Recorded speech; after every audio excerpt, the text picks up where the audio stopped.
Olá pessoal, aqui quem fala é o professor Andenberg. Hoje teremos aula de Geografia. Vamos trabalhar o capítulo 3, Desigualdades Internacionais, para o oitavo ano, né? Conteúdo do oitavo ano, tema do oitavo ano, Geografia. Pessoal, esse conteúdo, ele dá continuidade ao tema em relação às desigualdades no mundo, né? Sobre a questão do que é o capitalismo no mundo, tá bom? Então vamos lá dar continuidade, vamos começar aí esse capítulo. A ideia dessa aula é também, como foi na aula de História, você trabalhar em duas partes, né? Essa primeira parte eu vou trabalhar com vocês. Essa primeira parte eu vou trabalhar com vocês essa introdução, depois o primeiro tópico, a origem das disparidades econômicas, e o segundo tópico, a Revolução Industrial. Beleza? E aí, o segundo tópico e seus subtópicos, né? Economia de mercado, a sociedade feudal, a sociedade moderna. O terceiro tópico vai ser para a segunda parte desse vídeo, né? A segunda parte da aula. Tranquilo? Então vamos lá, vamos entender um pouco desse conteúdo aqui, desse capítulo aqui. A gente ficar atento, ficar espertos. Vamos lá. Então era o seguinte, desigualdades internacionais, obviamente quando lê aqui, já nós temos um entendimento do que é que está se tratando esse capítulo, né? E aí ele já se depara logo com um gráfico aqui, né? Um gráfico mostrando a questão da distribuição do PIB mundial em 1982, lá no século XX, e em 2017, hoje, praticamente hoje, no século XXI, né? Um pouco sobre essa questão da distribuição do PIB mundial. Percebe-se que o valor do PIB em bilhões de dólares. Existe uma disparidade muito grande, né? É um crescimento desproporcional, né, do acúmulo do PIB. Né? Você vê que se destaca os Estados Unidos, Canadá, a Europa, a Ásia e o Pacífico. Aqui muito essa questão da Ásia e do Pacífico, muito por conta do Japão e da China, e o restante dos outros continentes tem PIBs irrelevantes comparado dos demais continentes. Aqui você já percebe o quanto o produto interno bruto dos continentes eles são desproporcionais, onde tem continentes muito mais ricos, acumulam muito mais riqueza do que outros, tá certo? Dando continuidade,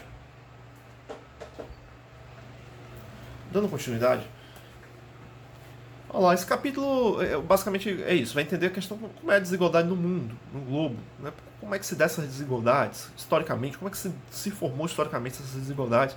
E com um marco histórico muito importante desse capítulo é a Revolução Industrial. O quanto a Revolução Industrial mudou, transformou o mundo e os países, né? E proporcionou, além de diversas mudanças significativas do ponto de vista tecnológico e das técnicas, transformou-se economias e sociedades, proporcionando muita desigualdade, tá bom? A capacidade industrial hoje é referência para se designar se um país é desenvolvido ou subdesenvolvido. Isso é a origem das desigualdades dos países, né? Vamos lá, a origem das disparidades. A gente já ouviu falar dos termos, né, países ricos, países pobres, correto? Já ouviu falar desses termos e já temos uma compreensão a partir de índices sociais e econômicos sobre o que seria um país rico e o que é um país pobre. Aqui já cito alguns exemplos, né? Países chamados de ricos, desenvolvidos, aqueles que têm um alto padrão de vida, qualidade de vida, desenvolvimento econômico elevado, diversidade da atividade produtiva e por aí vai. E tem os países pobres, chamados que têm baixo padrão de vida, baixo desempenho econômico, poucas atividades econômicas, pouco respaldo na economia internacional e por aí vai. É um pouco desse sentido. Mas essa disparidade ela se acentuou, pessoal, principalmente após a Revolução Industrial e quando inicia um processo de expansão das políticas imperialistas dos países europeus. É quando os países europeus eles vão dar um salto significativo no seu poder econômico. E quando eles dão um salto significativo no seu poder econômico, eles não vão se restringir a um domínio de mercado nacional ou regional. Eles agora vão se expandir, vão expandir o seu mercado de âmbito internacional. E essa expansão de mercado internacional, ela vai ter um caráter imperialista, não vai ter respeito por nenhuma outra nação, não vai ter, como é o caso do processo de neocolonização na Ásia, na África, e por aí vai. E aqui vai citar um pouco sobre as diferenças das renda per capita, né? E aqui, antes de eu falar da renda per capita, vale destacar aqui que é o seguinte, ó. No período de 1700 e 1870, nenhuma instituição ou organização internacional pesquisava a renda média ou per capita de uma sociedade. Desta forma, os valores referentes aos 2 anos, 1700 e 1870, são estimativas, feitas por historiadores e economistas. Os dados posteriores de 1950, após a Segunda Guerra Mundial, quando o dólar estadunidense tornou-se a moeda padrão no globo, foram produzidos por organizações internacionais, segundo os métodos mais recentes. Esses dados nos dão uma noção de quanto as desigualdades internacionais de fato se acentuaram. Preste atenção nessa questão da renda per capita. O que é basicamente a renda per capita? É o quanto a riqueza total do PIB ela está distribuída para a população. Né? E qual é o valor que gera? Você vê em 1700, olha a disparidade. Tinha uma disparidade? Tinha. Se pegarmos o Reino Unido com o continente africano, percebe-se que tem uma disparidade de quase o dobro, né? Isso lá no século XVIII. Quando chega no século XIX, 1870, olha como fica a disparidade. Reino Unido e continente africano. E o Reino Unido com o Japão. O Reino Unido, né, é o país... O Reino Unido país que deu o pontapé inicial para o processo da Revolução Industrial, mas não podemos destacar somente o Reino Unido, mas a França e os países europeus, outros países europeus. Olha como ficou a disparidade da renda per capita. Quando chegamos em 2016, olha o dado estatístico de 2016. Se pegarmos, aí depois do salto norte-americano, né, da economia norte-americana após a Segunda Guerra Mundial, se pegar a renda per capita norte-americana de 57 mil e comparar com a América Latina de 7 mil. Olha a disparidade, olha o salto. Reino Unido de 39 para a África de 1800. Olha a diferença. A desigualdade aumentou muito mais após a Segunda Revolução Industrial, né? E aqui vai detalhar essa questão dessa disparidade. Olha lá, os estadunidenses em 1700 tinham uma renda média semelhante aos dos latino-americanos. Se hoje nós compararmos entre Estados Unidos, 57 mil, com os latino-americanos, olha, é uma diferença de 50 mil dólares em renda per capita. É uma diferença absurda. Né? E lá em 1700, ainda no século XVIII, existia um equilíbrio. Da mesma forma no Japão, da qual ele só vai começar a ter um grande desenvolvimento industrial e econômico no século XIX e vai dar seu salto após a Segunda Guerra Mundial com o apoio dos Estados Unidos. Curiosamente, os Estados Unidos, né, foi o que derrotou ele na Segunda Guerra Mundial e depois vai ajudar o Japão devastado pela guerra. Mas enfim, voltando para cá. No final do século XIX, esse é o grande marco das desigualdades internacionais, viu, galera? Preste atenção, esse é o grande marco das desigualdades internacionais, 1870. Vai de fato demarcar e vai mostrar como o mundo vai ficar bastante desigual. E isso está atrelado ao grande crescimento econômico dos países europeus e suas práticas de dominação, as práticas imperialistas, e ainda tem um outro elemento, que é a forma de como o ser humano ele vai enxergar os modelos econômicos. É a forma de como o ser humano vai enxergar o que é uma nação desenvolvida. Porque as sociedades humanas elas vão trabalhar os padrões, e esses padrões seguirão de modelo para designar o que seria desenvolvido e o que seria subdesenvolvido. Então, com o salto da industrialização, com o salto do chamado mundo moderno e das modernizações, do processo de urbanização e outros elementos que vão ser fundamentais do século XIX, que vai ser iniciado pelos europeus, vão deixar esses países europeus vão deixar os países da América Latina, da África, da Ásia para trás, literalmente para trás, pois esses países vão ter seu processo de industrialização extremamente tardio, lá no século XX. né? Final do século XIX, século XX, tem países que estão se industrializando por agora, só para vocês terem a ideia da disparidade, né? É entender a elevação da produtividade, o quanto é positivo essa produtividade em um determinado país, tá bom? E lembrando que essa revolução industrial não aconteceu do nada, obviamente que sim, não nada acontece do nada. Isso é fruto de elementos que nós devemos destacar, que os europeus, principalmente os países ibéricos, que não tiveram seu processo de industrialização igual os países como Inglaterra e Alemanha, mas muito por conta dessa expansão marítimo comercial que deu caldo político e econômico para os países europeus e posteriormente dar um salto. Vamos lá, Revolução Industrial, né? Falando sobre esse impacto da Revolução Industrial para as mudanças entre os países e para as desigualdades. Percebemos aqui, né, a diferença das rendas per capita. Agora, é entender o que foi a Revolução Industrial. A Revolução Industrial foi um processo econômico-social, cultural e político que provocou enormes modificações no espaço geográfico. É um conceito simples, né? Mas não é somente isso. A Revolução Industrial foi uma mudança radical dos métodos técnicos de produção e de elementos tecnológicos para a produção. Esse foi um grande marco, né? Agora nós não estamos mais falando, a Revolução Industrial quebra com a produção manual, quebra com a produção artesanal e transforma em uma produção em larga escala, onde se utiliza máquinas, maquinários, técnicas aperfeiçoadas, tecnologias que produzem mercadorias em larga escala, em maior quantidade. Esse é o grande marco da Revolução, né? Que acontece na chamada primeira Revolução Industrial, que é aquela que vai modificar a organização do modo de produção, implementando novas técnicas para a produção em larga escala, e a segunda Revolução Industrial, quando tem mais artifícios tecnológicos,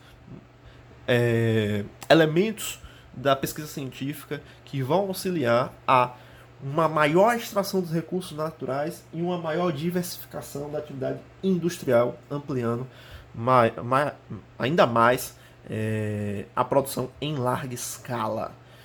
A revolução não se limitou à expansão das fábricas de indústrias variadas, mas envolveu a mecanização do campo e mecanização. A revolução industrial é a mecanização da produção. Modificações das relações de trabalho.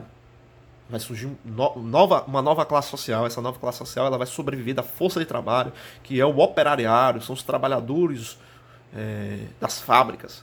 Novos valores e comportamento das pessoas. Valores e novos comportamentos é, por exemplo, o ser humano agora vai trabalhar à noite. É algo que não existia, o trabalho noturno. Vai ter o trabalho noturno para adiantar e fortalecer mais ainda a produção em larga escala. Dessa forma, identifica-se a Revolução Industrial como uma modernização da sociedade. Aqui a Revolução Industrial, em primeiro lugar, originou e expandiu a chamada indústria moderna, né? Acabou em grande parte, substituindo o artesanato e a manufatura, né? Isso é um pouco, aqui um exemplo, né, do artesanato, né? E não somente isso, mas trouxe mudanças também no processo de urbanização, trouxe mudanças, mais elementos tecnológicos, novas formas de organização e de relações de trabalho. Como é um caso aqui, por exemplo, que apesar de aqui ser uma oficina, que está se referindo a uma oficina de manufatura, mas enxergamos aqui essa imagem não como oficina, mas vamos enxergar, por exemplo, um galpão de uma fábrica, né, onde vai estar várias pessoas trabalhando em uma produção de larga escala. Esse é um grande marco da Revolução Industrial. Tá bom? A industrialização resultou também na urbanização, mudou as cidades. Mudou-se o espaço geográfico, as cidades se tornaram maiores, mais inchadas.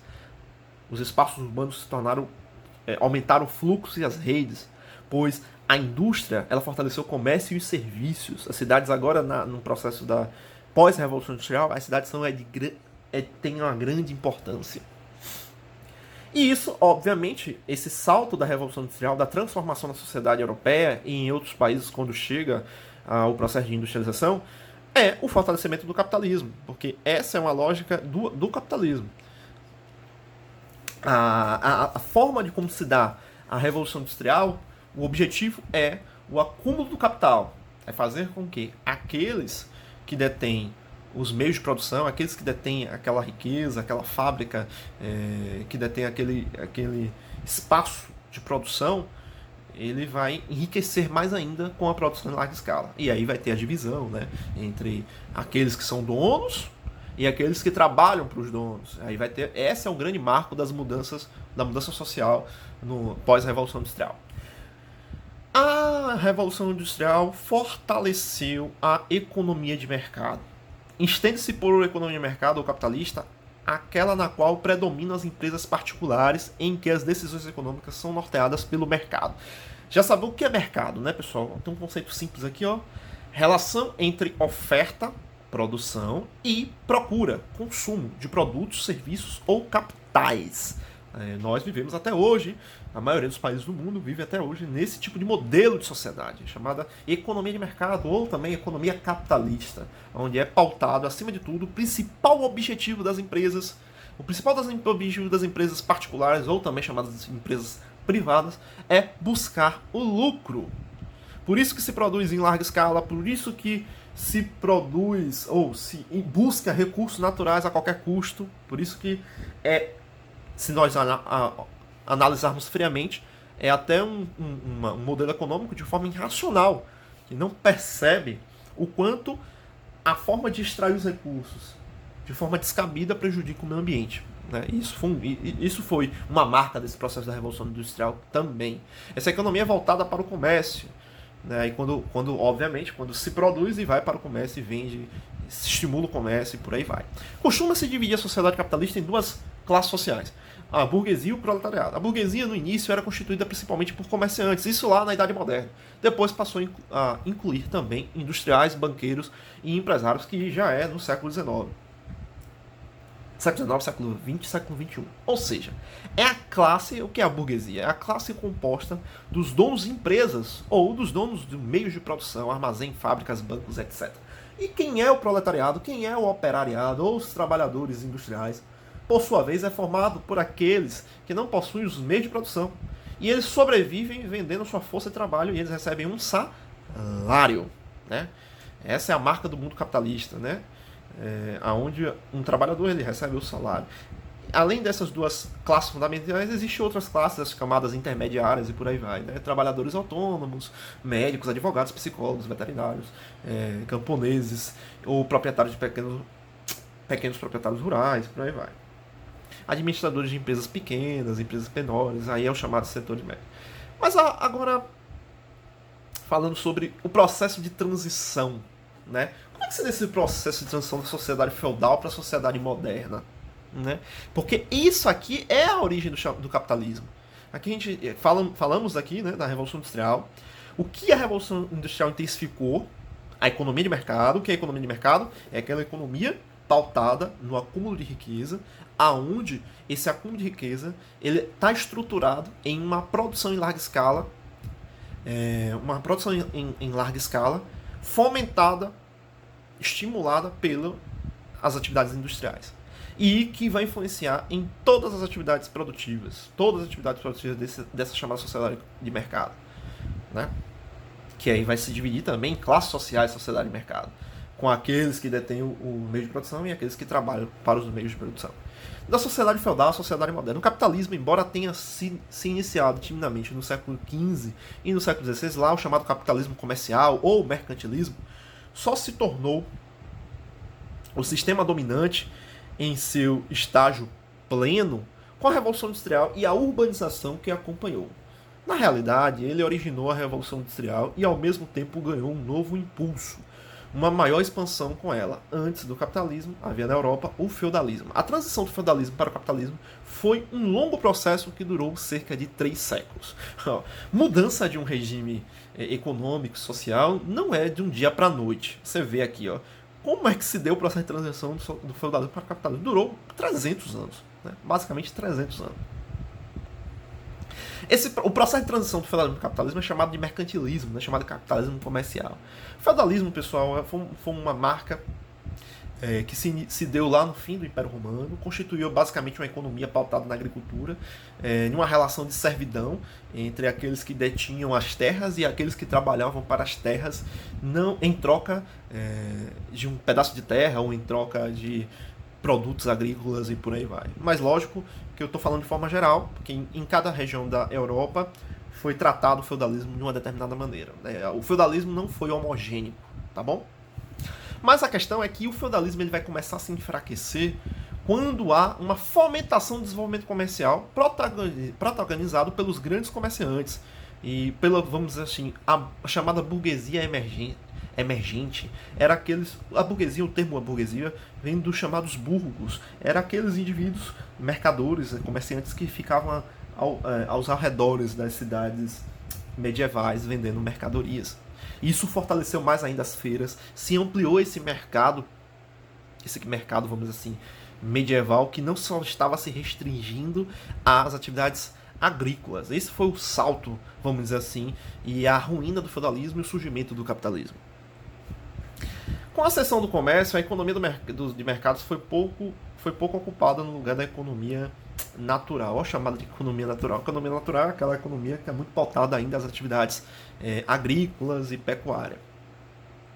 A expansão aqui, esse processo foi acompanhado do surgimento de uma nova classe, a burguesia, que eu acabei de falar, né, que se tornaria cada vez mais poderosa, passando com a Revolução Industrial a ocupar lugares nos senhores feudais da nobreza como classe economicamente mais poderosa. O grande salto político da classe burguesa foi quando ela ganha seu protagonismo nas transformações políticas das chamadas revoluções burguesas, que é uma coisa que a gente até está estudando em história, né? Como foi o caso da independência dos Estados Unidos, Revolução Francesa, independência dos países daqui da América Latina e por aí vai. A burguesia vai ganhando corpo, e quando ganha corpo, quebra a monarquia absolutista, se instaura novos modelos políticos com ideais iluministas. Vale lembrar que os ideais iluministas é oriundo da classe burguesa, né? Olhe como faz conexão com o conteúdo de história. A expansão do comércio e da economia do mercado influenciou o desenvolvimento de uma nova relação de trabalho, chamada trabalho assalariado. Nessa relação, os camponeses que fugiam para as cidades passavam a trabalhar para os burgueses em troca de um salário, tornando-se os proletários e não mais sérvios. Vai romper a relação de trabalho, que no feudalismo era servidão, e no capitalismo agora é o trabalho assalariado. A passagem gradativa da relação servil para o assalariado foi uma das principais mudanças sociais da transição do feudalismo para o capitalismo. A grande marca dessa mudança, do desenvolvimento das cidades, do comercial, do crescimento populacional, promoveu e incorporou novos elementos da economia, intensificou a atividade comercial, graças também ao processo de colonização. Então a colonização ajudou muito e fomentou muito as novas alternativas da atividade comercial e que fortaleceu muito a burguesia nas trocas de mercadorias. Tá certo, pessoal? A Revolução Industrial não apenas produziu o crescimento da economia e da renda per capita de algumas nações, mas também marcou o nascimento da sociedade moderna a partir da Revolução Industrial. Então a Revolução Industrial, e aí finaliza, né, com o processo de transição do feudalismo para o capitalismo, com um grande marco das transformações sociais e econômicas. Então vamos dar continuidade na próxima aula, e aí eu quero que vocês façam a atividade aqui, ó, tá certo, pessoal? A atividade no final do livro, a primeira questão e a segunda questão, tá bom? Elas são extensas, então façam a primeira e a segunda questão. Aqui, ó, primeira e segunda. Até mais, pessoal. Até o próximo vídeo, quando vou concluir esse capítulo na próxima semana. Tchau, tchau.